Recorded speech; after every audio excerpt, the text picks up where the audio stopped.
Hi నమస్తే. ఓం నమో వెంకటేశాయ. ఈ రోజే లేటెస్ట్గా తిరుమల తిరుపతి దేవస్థానం వారు న్యూ రూల్స్ని ప్రకటించారు. అదేంటంటే recommendation VIP break Darshan, special entry దర్శనాలు ఇకపై బుక్ చేసుకోవాలంటే వీటి కోసం ఆన్లైన్లో ప్రత్యేకంగా ఒక పోర్టల్ను రూపొందించింది.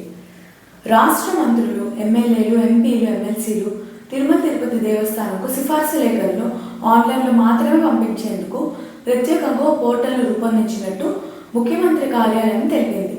ఇక నుంచి సిఫార్సు లేఖలన్నీ https://cmo.tti.telangana.go.in నమోదు చేయడం తప్పనిసరిని స్పష్టం చేసింది.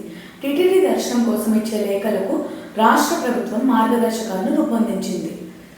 ఈ మార్గదర్శకాలతో కూడిన లేఖలను మంత్రులు, ఎమ్మెల్యేలు, ఎంపీలు, ఎమ్మెల్సీలు, CM OSD officer on special duty Vemula Srinivas శుక్రవారం పంపించారు.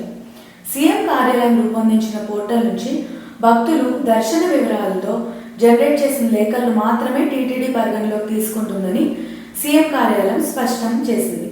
సంతకం చేసిన తర్వాత స్కాన్ చేసిన లేఖలను టీటీడీ అప్లోడ్ చేసి అసలు లేఖను భక్తులకు ఇవ్వాలని ప్రజాప్రతినిధులకు CM OSD officer on special duty సూచించారు. సీఎంఆర్ఎఫ్ కోసం ఉపయోగించే లాగిన్ వివరాల్ని ఈ టీటీడీ దర్శనం పోర్టల్ కూడా ఉపయోగించాలని తెలిపారు. ప్రజాప్రతినిధులు తమ కోటాకు మించి సిఫార్సు లేఖలు ఇవ్వడం, వాటితో తిరుమలకు వెళ్లిన భక్తులు ఇబ్బంది పడడం వంటి అనుభవాల నేపథ్యంలో ఆన్లైన్ విధానాన్ని తీసుకొచ్చారు. ప్రజాప్రతినిధులు సిఫార్సు లేఖల్ని సోమవారం నుంచి గురువారం వరకు దర్శనాలకే జారీ చేయాలి. ఒక రోజుకు ఒక లేఖ మాత్రమే ఇవ్వాలి. సోమ, మంగళవారాల్లో విఐపి బ్రేక్ దర్శనం, దీంతో పాటు వసతి కూడా ఇస్తారు. బుధ, గురువారాల్లో 300 దర్శనం ఉంటుంది. వసతి సౌకర్యం అనేది ఉండదు. భక్తులు ఒరిజినల్ లేఖలతో వెళ్ళాలి. ఆధార్ కార్డు లేని చిన్నపిల్లలు ఉంటే బర్త్ సర్టిఫికేట్తో వెళ్ళొచ్చు అని ఈ లేఖలో సీఎంఓ స్పష్టంగా సూచించారు. ఇవే డీటెయిల్స్ ఈ పోర్టల్లో మనకి లాగిన్ బటన్ కింద యూజర్ గైడ్లో కూడా స్పష్టంగా తెలిపారు. మరొకసారి రిపీట్ చేయడానికి, రికమెండేషన్ లెటర్స్ అన్ని మండే నుంచి థర్స్డే వరకు ఓన్లీ ఒక్క లెటర్ మాత్రమే ఒక రోజుకి ఇవ్వాలని తెలిపారు. విఐపి బ్రేక్ దర్శనము మండే ఇంకా ట్యూస్డే మాత్రమే ఉంటుంది. దీనికి అకామిడేషన్ కూడా ఇస్తారు. స్పెషల్ ఎంట్రీ దర్శనము వెడ్నెస్డే ఇంకా థర్స్డే మాత్రమే ఉంటుంది. దీనికి అకామిడేషన్ ఉండదు. భక్తులే వారి అకామిడేషన్ని అరేంజ్ చేసుకోవాలి.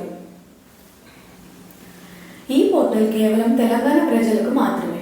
ఈ పోర్టల్లో పైన మనం Telangana people representatives request for Tirumala దర్శనం అని చూడొచ్చు. ఇదే కాకుండా మనం భక్తులు వెళ్ళేటప్పుడు ఒరిజినల్ లెటర్ని మనతో పాటు తీసుకెళ్ళాలి. దీంతో పాటు లెటర్లో ఎంతమంది అయితే స్పష్టం చేశారో వాళ్ళందరూ ఆధార్ కార్డులు కూడా తప్పనిసరి. టీటీడీ ఆఫీషియల్స్ ముందు మనం చూపించాల్సి ఉంటుంది. ఒకవేళ చిన్నపిల్లలకైతే వాళ్ళకి ఆధార్ కార్డు లేకపోతే బర్త్ సర్టిఫికేట్ మాత్రం తప్పనిసరిగా తీసుకెళ్ళాలి. దర్శనానికి వెళ్ళేటప్పుడు ఇదివరకు ఉన్నట్లే డ్రెస్ కోడ్ని పాటించాల్సి ఉంటుంది. మొదటిగా భక్తుల దర్శనాల డీటెయిల్స్ అన్ని ఎంటర్ చేశాక రికమెండేషన్ లెటర్ అనేది జనరేట్ అవుతుంది. ఆ తర్వాత దాన్ని డౌన్లోడ్ చేసుకొని ప్రింట్ చేసిన తర్వాత స్కాన్డ్ కాపీ అనేది మనం అప్లోడ్ చేయాల్సి ఉంటుంది. ఇవన్నీ చేశాక మాత్రమే మనకు కన్ఫర్మేషన్ వస్తుంది. ఈ కన్ఫర్మేషన్ అనేది ఆటోమేటిక్గా వాట్సాప్లో భక్తులకి, అలాగే టీటీడీ లైసెన్సింగ్ ఆఫీసర్ కూడా పంపబడుతుంది. ఇవి ఈరోజు టీటీడీ లేటెస్ట్ అప్డేట్స్ అండి. ప్లీజ్ మా ఛానల్ని సబ్స్క్రైబ్ చేసుకోండి. అలాగే ఈ వీడియోని లైక్ అండ్ షేర్ కూడా చేయండి. అందరికీ శ్రీరామనవమి శుభాకాంక్షలు. Thanks for watching.